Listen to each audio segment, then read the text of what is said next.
I am an out and proud black, queer, transgender man.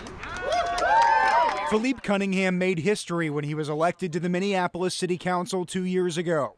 As a lawmaker, he now draws on his childhood experience. And I was exposed to conversion therapy practices through my church. And he doesn't want anyone else to go through that. It tries to convince people to not be who they are. So Cunningham stood with lawmakers from St. Paul to formally announce joint proposals to ban conversion therapy, which is discredited by several medical organizations. To see if we can end this very abusive practice within our city's borders. This would be a first in Minnesota, but other cities across the U.S. have faced legal challenges from some religious freedom groups.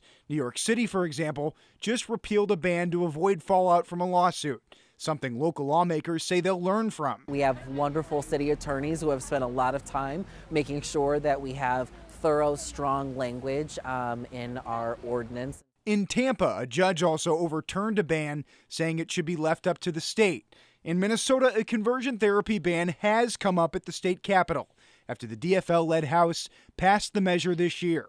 But despite some Republican support for the idea, it failed in the state Senate as an amendment to the Maine Health and Human Services bill. And it seems to me like it's a ban on counseling. If our state legislators do not have the ability to see past partisan divides, it is our responsibility on the local level.